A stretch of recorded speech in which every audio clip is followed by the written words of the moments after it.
Mairin Moore Cane is a best-selling author, speaker, and host of the Root Realign Rise podcast. She writes and speaks at the intersection of leadership, resilience, and rebuilding after pressure-filled seasons.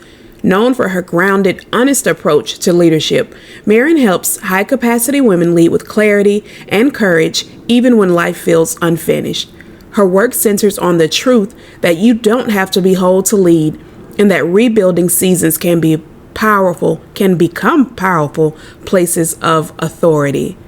Mairin is a prime example of this and a reminder that we don't have to look like what we've been through. Welcome, Mairin.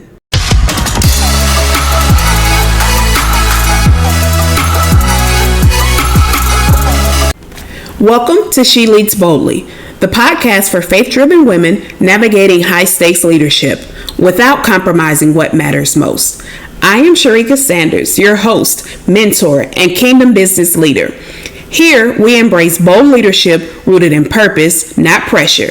This space is for the woman who refuses to choose between faith and ambition, family and fulfillment, impact and rest. Each week, you'll hear powerful conversations, practical strategies, and spirit-led wisdom to help you advocate for yourself, lead with integrity, and rise without burnout. If you're ready to lead boldly, live faithfully, and never settle for less than what God has promised, you're in the right place. Good morning, good afternoon, good evening, wherever you are, and whatever time it may be for wherever you are. I'm always excited, and I'm always excited about our guests because please understand that there is definitely a process. It's not like, oh, how about you? How about you? Let's grab you. Like, I want to make sure that you all really have someone speaking to you that can understand where you are and really pour into these various stages. And by God's grace, we have done it again today. And so thank you, Mairin, for joining us. I am excited and intrigued for what we are to speak about. Well, I'm honored to be here, actually. I think in all of the stories that God's really put me through and all of my purposes, I think one of the biggest blessings is being able to share the story with some really great people and meet some people along the way that, I just really enjoy connecting with. So thank you for having me. Absolutely. And thank you for saying that too, because sometimes we often forget or we don't put enough value on our story and what we've experienced because we're like, oh, well, they had something even greater happen to them or they had, whatever else to go on with them. And I'll even say, and I'm getting off topic before we even get on topic, but I'll even say, so I have a friend who's currently going through chemo for the second time. The first time she had chemo, it was in 3 different places. So it was considered 3 different cancers, and it was her kidney, her colon, and her liver. Mm-hmm. And at the time that she was going through it, I was going through radiation from breast cancer. So I was like, well, Lord, put us in this thing together. But she really encouraged me because I was telling her, I was like, I don't really talk about my journey and my healing. And God was in the midst of all of it. Yeah. I was like, because I come and I look at you and what you're going through and still going through, and mine just seems to pale in comparison. So I don't. And she's like, but your story is still your story. You were still able to overcome something and still able to make it through something. Like we were like, well, which is worse, chemo or radiation? Or they're both horrible, by the way. But, and she's like, your story is still your story. And, it was given to you. You were taken through that for a reason and for a purpose. And don't let that go because you're comparing it to somebody else's journey and now taking the value out of, what you were able to overcome. And so your note just made me think about all of that. So thank you for that. And even more something that I know we can also all relate to is alignment. And something I've said for years, which I'm still trying to work my way out of stop saying it, because is we talk about work-life balance and what is your balance and how do you balance and how do you maintain and all of these different things. But one of the things I've learned fairly recently, and something you said that right on target with that, it's not about balance, but more so alignment Yeah. and being where you're supposed to be and doing whatever it is you're supposed to do at that time, in that season, in that space. And so I would love for you to tell us a little bit more about that alignment and what it means for you. Yeah, I'll be honest with you. I think in order to do this, long story short, I have to share a little bit of, how I got to where I'm at, which is, 25 years ago, my husband and I started a business out of our little 2-bedroom apartment. I was 21 years old. I was a hustler. I was constantly working. At probably our peak, we were running 3 businesses in 35 states, and we were winning awards for service and recognition of growth and all of the things. And, if you look at it from a hustle culture, we were doing it. Like we were successful, and I was so proud of who I thought that I was, who I thought my purpose was, which was really to lead these people and to service communities in the way that we were with our business. And then actually a little bit before, I started to notice some things with my health, but it really wasn't until 2020 that, I think everybody automatically anyway with COVID, everything went to gridlock. And I'm going from, working literally what was probably 18 hours a day and loving what I thought my life was, to complete halt, gridlock. And my body, all of a sudden, which was already showing signs and symptoms of like, we're not so sure we like this. All of a sudden it hit gridlock, and I was so sick. I went from running 9 miles a day to 90 pounds, vomiting all day, every day, needing feeding tubes. I was having organ failures, and my heart rate and my blood pressure were so high that there was risks many a times. And still to this day, I fight with things because it's my nervous system issues that I'm having. But I was fighting with stroke and heart attacks. I had a small mini stroke. So there was quite a bit going on in my life, mental wise, health wise, all of the above. And it really has to re-identify with who you are at that point. Like, what are you doing on this earth? Why are you here? Because if everything I thought was who I was, to have that be wiped clean and to think, this is my life now, I will probably never go back to being the same person again.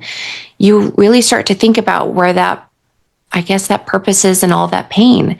And, there were many a times I would call my mom and I would be in tears and begging of, this is not how I expected my life to turn out. I'm, 40, I think at the time I was 43, 44 years old. I'm 47 now. But, what do you do with your life when you're in bed all day? I was bedbound for 3.5 years, going from a hustle culture to absolutely nothing. And I'll be frank, at first, I was very mad at God, very mad. And I didn't understand it. And finally, I just kind of gave up in 2023. And I said, all right, God, you got my attention. Let's talk about this, because clearly you've been saying something and I have been ignoring you. And what else do you do? And one of the biggest lessons I got in all of this, and even through my mom's phone calls, is where the purpose in this pain is for me to I needed to slow down and be more aligned with what maybe I wasn't meant to do. I thought maybe I was, and maybe I still am, but at a different pace in life. Our bodies are not necessarily meant to be running at the pace that we're going, and we're certainly not meant to be on this earth to just leave one type of legacy, which is, just business. We're here for so much more than that in our lives. And that was really the big eye-opening experience for me, to go from that. I wrote a book called Rooted Not Rushed, which is really that, which is how to be aligned, how to be more rooted in our everyday, not living in our past of what we think we're supposed to be or what we should have done, not what we think that we want for our life, because let's be honest, God's got control of that. We just have free agency to choose in that. And so I really had to really align with what my life was meant to be for Him, not me, as a human, we're not in control. Yeah. We only have choices to choose in that. And so, yeah, it really, I've had to restructure everything to who I am, what I eat, how I get up every day, even my daily habits. I used to have to write them down and restructure and rebuild them, because going from bedbound to starting over, I mean, it's almost like learning to walk again at times. I couldn't walk to the front door. And, everything took rewriting. And this time I decided to realign it with how God wanted me to. And that meant a lot of forgiveness, a lot of re-beginning, and a lot of listening to Him and being rooted right here, right now. That's powerful, powerful testimony, some powerful truths, some hard convictions. I definitely experienced some similar things, and I'll tell you about that. But one thing I just thought about. So, me and someone were talking about this just yesterday. So my husband hurt his foot in December. He had a wound that, because it didn't hurt, because it didn't hurt, he thought it was fine. Well, it wasn't fine. And then I saw it, thank God. And I was like, well, that's not okay. Like, that requires medical attention. So we go to the ER, and they said, oh, your wound is infected, and it's infected to the bone. Oh, no. And so thankfully he has all of his toes and his foot still, but they had to shave a portion of one of his bones, and his foot it's so gross. I can't help but to look at it, because it doesn't look real. It looks like someone bit a chunk out of it, honestly. Like, you can see the inside, not to be too graphic, sorry. But I'm saying all that to say he had to go back last week for another graft that they put on it. And I was like, it's not a skin graft. So I asked his doctor, I asked the surgeon, I said, well, what is the graft made from? He said, it's made from placenta. And I was like, oh. And he said, it's not to cover it, because whatever it is, you can't see it when they took the bandage off this week. It was a week from when he had it done. I'm like, where is whatever this thing is? He's like, it's made from placenta, and it's there. He said women donate their placenta, and it's used to increase to provide additional nutrients and to help it with the healing. And I was like, wow. And it made me think about how our bodies are temples, and we really, really take that for granted. And it gives us signs when it's not okay, and we ignore it without either I'll do it later, or I'm fine, or I just need a nap, or all of these different, maybe I'll drink more water, all of these different things that we tell ourselves, and our body is trying to, like, hey, I'm not okay. And I remember when I was in corporate one night, up 3 o'clock in the morning, working on something that definitely could have waited. And I was sitting there, and I started to have pains and dizzy spells and all these things going on. And I was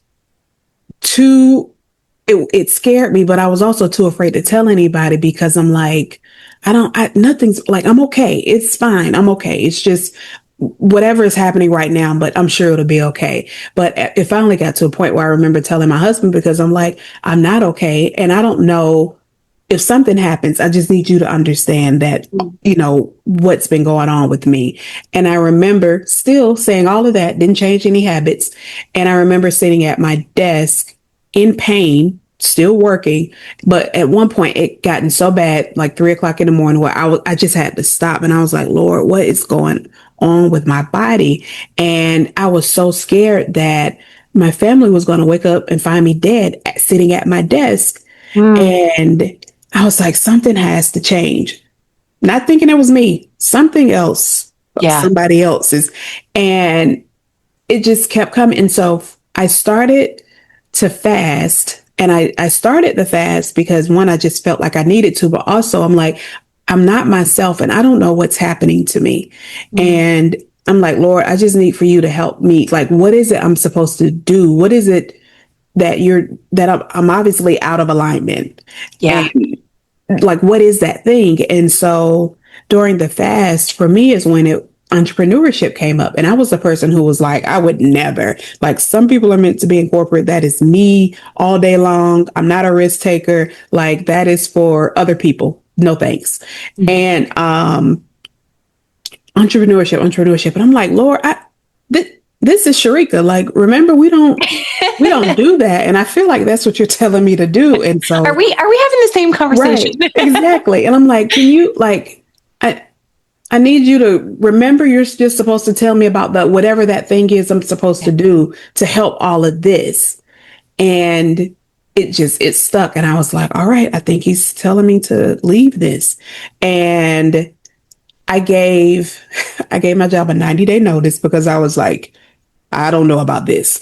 And I gave them a 90-day notice. But what one of my confirmations came, which it really just clicked. One of the confirmations came when I gave that notice, my symptoms stopped almost immediately.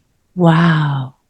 And I was like, oh, so you really are telling me to do this. And I was like, okay. But the problem was when I did start on my entrepreneurial journey, I kept those same bad habits. And so I would be up late at night working through the night, still not getting rest, all of these things. And I honestly think that's where the breast cancer came from, because I had to stop. It forced me to stop. It forced me to rest and realign when I came back as like, you can't do this anymore. Like I tried to tell you the first time, I took you out of that place and you still are doing it. And I really feel like that's why I also say, like, it was God covering that whole journey for me, because he allowed me to see him more clearly and really say, like, you have to stop.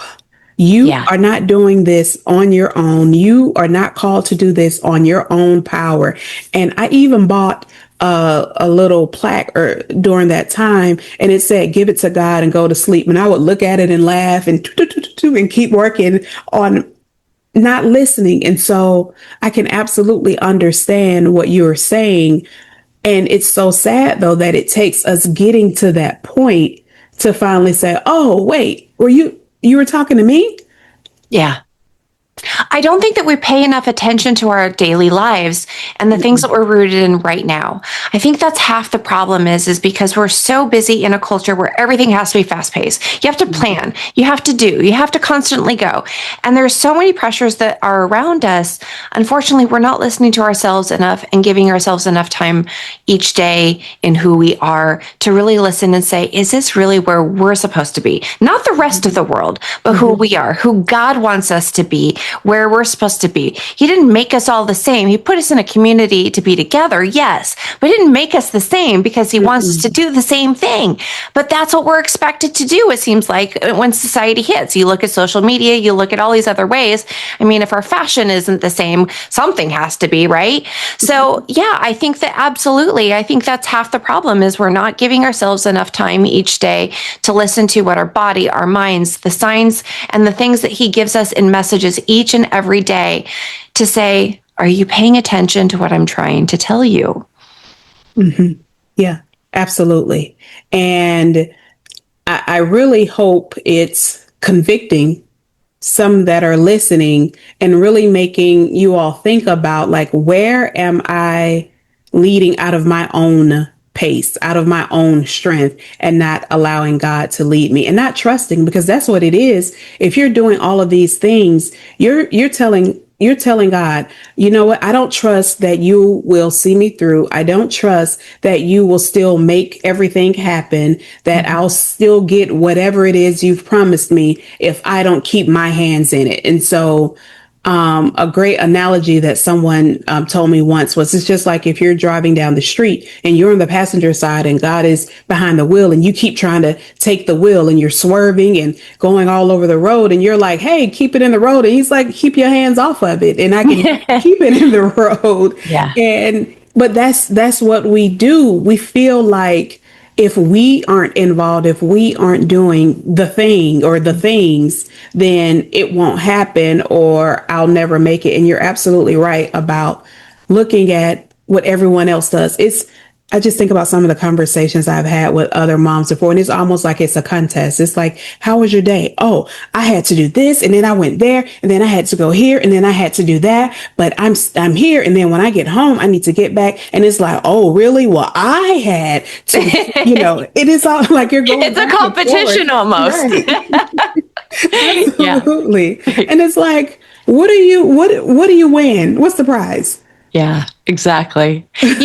I'll be honest with you too. I think, for those that are listening who are maybe in corporate or they're in a position working for somebody, that's another area that I talk a lot with my own clients in coaching is that, there was a time where I couldn't work. I couldn't work in the same way, showing up in leadership. And it was like, now what do you do with yourself, Mairin? One of my businesses was failing because I couldn't show up to work. And I knew deep down that life wasn't going the way it was supposed to go and there was more. But I was almost ignoring it because I was ignoring my body. I was ignoring the thoughts I was actually kind of unhappy. I would come home, I would burn out, and then I would go again. Yeah. And we think that that's normal. That's cyclical, right? That's something that we're supposed to all do and expect out of life. But in reality, some of the biggest growths that we make are the ones that we're scared of. They're the ones that change our life for so many amazing, powerful things, right? Yes. And I mean, I actually haven't shared this with a lot of people, but, I didn't know if I was going to be able to even pay some paychecks at one point. And interestingly enough, and I don't take this lightly. And I think that, I think every situation is going to be different. Your relationship with God, but I really rely a lot on my relationship with him. And I really had to give it up. I had nothing left to do. And I remember looking at my husband and saying, babe, what more could we have done? All we did was just show up to life the way he served it to us. All we did was respond. That's not bad. We just keep moving toward him, with him, for him, and in every day doing the best that we can and just showing up and having gratitude every single day. And you know what's happening? Look at babe. Somehow, the money still comes. Mm-hmm. And that's a really scary thought. But if there's more itching at you and you're at a place where you feel like, man, this is not working or life has hit a grid halt, that might be a key indicator that you need to have a conversation with God because he's asking more for you. Yes. As scary as that sounds. Mm-hmm. And it is scary. And even to your point, especially speaking to those in the corporate space or working for someone else, sometimes we are so quick to do everything, and it happens not only in our personal lives, but at work and in our careers as well. And then we do realize, you know what? It's too much. I need to take a step back. But we're so fearful to say no or to say, I have too much already or to give any type of pushback. And it can just be, can someone else help or delegating or whatever it is. But to release so that control to God. Exactly. We're so fearful to release that control, and primarily because we've allowed whatever that thing is to become our source. We've allowed ourselves to believe that if we don't do whatever it is or keep, doing, then we won't have. But something amazing that you all realize is it's a resource. The clients, the paychecks, all the bonuses, all of these things, these are resources, but they're given to us by our true source, which is the Lord. And he can always find another resource. We just have to really trust in him and give it to him and say, you know what? I feel like you're calling me to leave this place. I feel like you're calling me to take a step back. Yeah. And I trust that you'll make, that you'll keep us, that everything that you'll provide for us, that you'll comfort us, whatever it is that we need, that we'll still have those things. And it is scary. And I'll say even, speaking from personal experience, through all that has happened, God provided. It may not have looked the way that I thought it was supposed to look. It may not have come in the way that I thought it would come in, but he always provided. Yeah. Amen.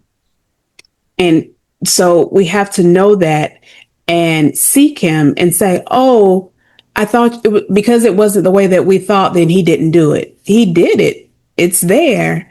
But we're putting him within our own minds and our own control, our limited control, our limited mindset, instead of saying, whatever way you'll do it, however you'll have it to happen for me. Instead of, oh, well, I know it won't be this. Well, it could have been, but you just talked yourself out of it. So no, now it's not. Yeah.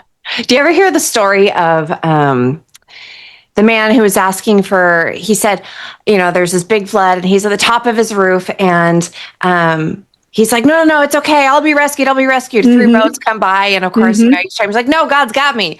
But after the third, they're like, are you kind of come down? We're trying to rescue. And he's like, well, I've been waiting for God. He says, well, I've been giving you signs this whole time, 3 times. Same thing. I mean, I think that's exactly where our life is. Like, I think we have these expectations as humans that it's supposed to go a certain way accordingly to our human plan. And it's not. It's so much more. We have to pay attention to what's really happening in that day-to-day life that's being delivered to us. But, so about... well, it's been almost a month now. Early January, I had an in-person event called Becoming Her, the Wife God Called. And 2 days, well, going back, my caterer, I'm like, I don't, this is my first in person. I don't know what we should have to eat, but I knew I wanted to serve lunch. And I was like, chicken, grilled chicken, maybe. I don't know. And so I was telling her about like what it was called and the theme and the type of experience I wanted to make sure the women that attended it had. And she's like, okay, how about we go with soup, and we'll do soup and crackers and bread, and we'll do the fruit tray and all of this. So it was this amazing spread. And I was like, soup is great. It's cold. We have some, vegetarian options. Perfect. So 2 days before the event, my caterer ghosted me. Oh no. So, and it's much more behind the story, but anyway, she didn't show up, and I was like, okay. So I was like, it's soup though. And I love the idea of soup. Let me see if I can. And I tried to find another option. It was too close to the time to find someone else to step in. And so we ended up going to Sam's, and Sam's has broccoli and cheddar soup. We had 3: broccoli and cheddar soup, chicken and wild rice, and tomato bisque. And we had the soups, and we had the baguettes, and we had the crackers, and we still had all the things. We just had to do it. But it was so much cheaper. Everybody enjoyed it. They talked about how the soups were so good. And also over the holidays, my mother-in-law, who comes often, she brought these warmers in that were actually bowls. And she was like, just in case you need them. And I was like, why would she bring that out? Meant to be. But it was exactly what we needed. We had the soups in there, and like it went perfectly. And afterwards, it was like, it didn't happen the way that I thought it was going to happen, and the way that I wanted it to happen with the caterer and, the set. But everything was still beautiful. Everything still worked out. Everyone enjoyed their meals. I think even one of the speakers took home the leftover fish that we had. Like, it all worked out perfectly, but not the way that I thought it would. But one of the things I just had to do, instead of praying like, Lord, please let her come through, let her change, I didn't do any of that. I just said, Lord, you brought me to this. You told me to have this event. I told these ladies, I promised these ladies lunch. What do I do? It's on you now. I've done everything that I know, and I know that you'll make it happen. And once that control was released, and it just happened, and I went on my day. Now, granted, I wasn't like, I knew it was going to work out. And I'm like, Lord, I know you won't. Like, I know you're not going to have me, out here looking crazy and promising something and not being able to deliver, especially when I know that this is something like I've come to you for every piece of this event and of this space. And I'm like, you worked it out in other challenges that have come up. So I know you will. And it all just flowed seamlessly. And I was just so amazed and proud and just like, oh my goodness, like you did it again. Yeah. Surprising us all the time with all the good stuff. Mm-hmm. Yeah. Mm-hmm. Yeah. And I'm even thankful for the conversation for bringing the caterer in because I didn't know what to serve. And it was her idea, even though she wasn't the one who did it. It was her idea and her, having the conversation with me and giving me you could do this and you can do that and all of these things and how it was able to work out. So she was just another tool, another resource that he used to make sure that his plan came together. Yeah. I love that. You're making me hungry now too. The soups were great. So, and they were Sam's. Like, I didn't even know they had these things, but we've bought some for the house since then. So for those listening, go yes. get Sam's and get yourself some soup. Yes. and get it with the baguette and cut it up and just perfect. It was amazing.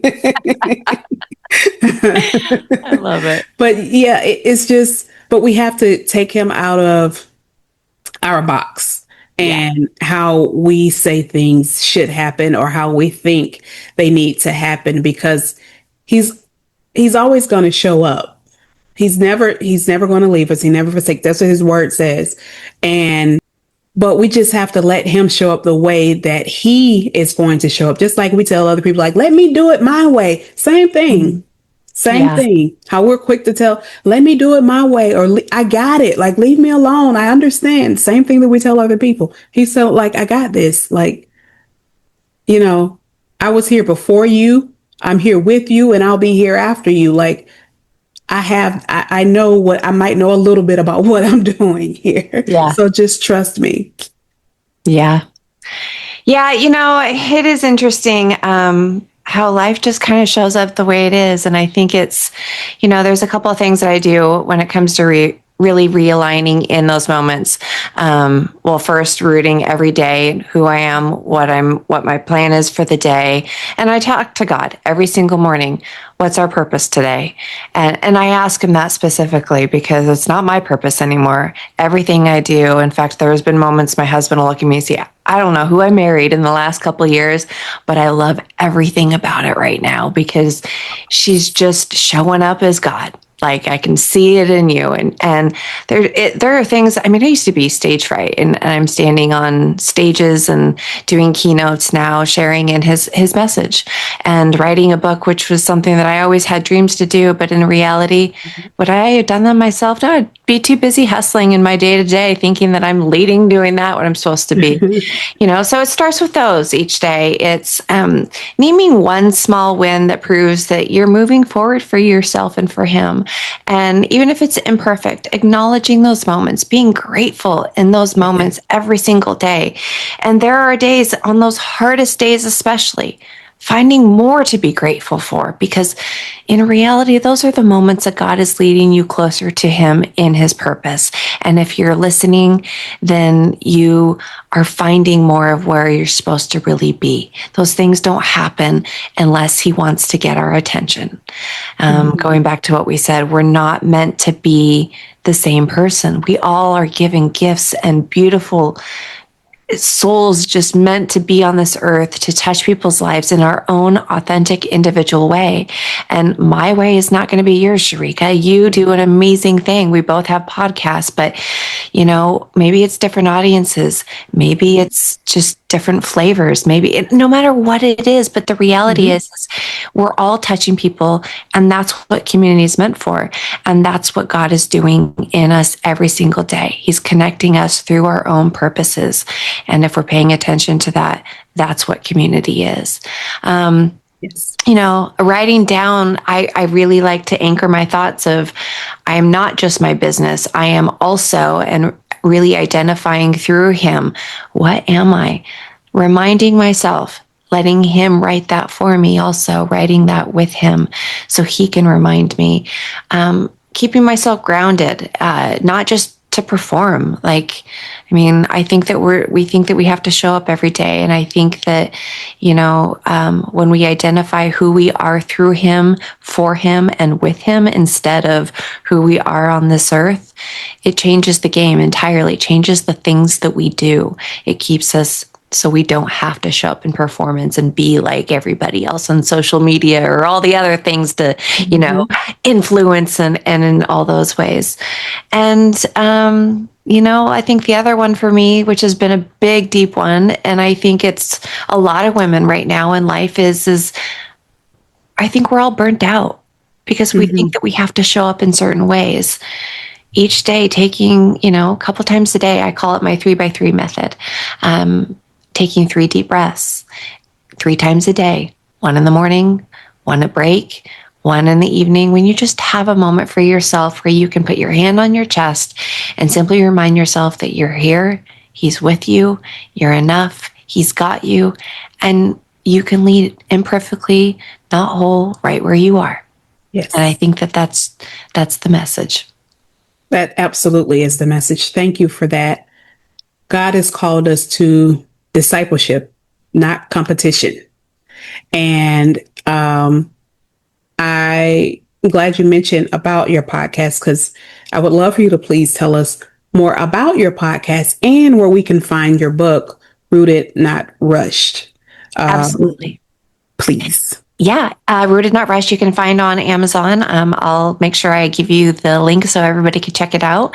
I'm also at MairinMooreCane.com. You're welcome to look up on my website or any of the social handles, Mairin Moore Cane. And as far as the podcast, I'm really excited, actually. It's coming out. It's called the Root, Realign, and Rise podcast. And it's actually coming out next Wednesday. So, which means I need to get you on it as well. We need to talk more there. So, but yeah. I'm excited for that one as well. I'm definitely in God's season, sharing in his purpose and in his stories. So thank you for that. And yes, congratulations on starting your podcast and in your obedience. Thank you. Another thing I never thought I would be doing. And so, quick note, when I first started in entrepreneurship, I used to do these 15-minute snippets, I'll call it, as a means to highlight other business owners. And I would just ask one question: what is it that you know that we should know? And different people would see that and they would say, "Oh, I really enjoyed your podcast." And I would say, "Thank you, but I don't have a podcast." And we would go through that. Like, so many people would say that, "Oh, I saw one of your other episodes." And I was like, "Episode? Okay." Those were your messages. You weren't paying attention. He wanted you there. And then, because I wasn't getting it, I had a few that said, "Well, why isn't it a podcast?" And I would be like, because that's not, no, why would I do that? I kept pushing it off. And one of the things that I've started to do now, I have a weekly business meeting with God where, we talk about, what do you want me to focus on? How do you want me to show up? And in one of those meetings, I said, is there something I'm doing that I'm not supposed to be doing, or something that I should be doing that I'm not? And whatever you tell me, I'll listen, I'll let go of fear, and I'll do whatever the thing is. And that was that. And so it was very shortly after that time, I went to YouTube, and the first video that popped up was a lady that I'd seen some of her things before, but that particular one said, "This is how you start your podcast. These are the steps. This is the," and I was like, no. And God, are you telling me something? But I was reminded, you said you would do whatever I said without fear and without hesitation. And so that Wednesday, the first episode, that was back in April 25. And so that Wednesday was the first episode, and mine are also weekly on Wednesdays from there. And I'm like, and God has blessed this space. He has blessed this time. And it's just been really, really amazing, because I feel like with each episode, as we speak to others, God speaks to us as well. Yes. And so many, many, many blessings. And I am excited for what he has done and is continuing to do for you as you are obedient to him. Oh, thank you so much for having me. I have enjoyed this conversation immensely. Thank you so much. Yes, me too. And just so you all know, she doesn't look like what she's been through. I will say that Mairin does not look like what she's been through. So This all podcast glory is to going to keep God. going, everybody. So it's because I'm loving. She's just so sweet. So we'll just keep going. She's like feeding my ego over here. So Thank I you. just want you all to know that as well, because sometimes we seem to forget that. And, we don't look like what we've been through. And Yeah. Mairin is definitely an example of that. Mm. And I definitely thought I was a good 10 years your senior. But we're right there together. But thank you so much for this conversation. It's been enlightening. It's been a reminder, some conviction, because we do sometimes forget and we start easing over into that path again. And so I just really appreciate it, and thank you for your honesty and vulnerability. It was definitely necessary and needed. So I I think we're appreciate all in it. it together. Thank you. Yes, we are. Yes, we are. And as we love to say, because we have the best people, it is not goodbye, but until next time. Thank you. Hey, friend, if this episode stirred something in you, don't keep it to yourself. Make sure you subscribe to She Leads Boldly so you never miss an episode. And let's stay connected. Join our growing community of faith driven powerhouse women where you'll find real talk, encouragement, and tools to fuel your journey. Oh, and I've created something special just for the bold, faith driven women like you, an ebook, When You Know His Name. Discover identity, intimacy, and the power of prayer through the names of God. This ebook is designed to equip and encourage you to lead with clarity, courage, and conviction in every space God assigns you to. Available now on Amazon. And if you're ready for deeper clarity, I would love to personally walk with you. I offer a one-on-one session called Your Path to Purpose and Power, and it's to help you break through the overwhelm and realign with what God is actually calling you to in this season. Whether it's burnout, boundaries, or fresh vision, you don't have to figure it out alone. All links are in the show notes. Oh, and one last thing. I would love to hear from you. What questions are you carrying this season? What topics would serve your walk, your work, your womanhood right now? Send me a message or an email, because this podcast is for you, and I want every episode to speak directly to where you are. Remember, you don't have to choose between your faith, your family, and the calling on your life. God's grace makes room for it all. So until next time, stay anchored in purpose, covered in grace, and always ready to rise. Talk soon, friend.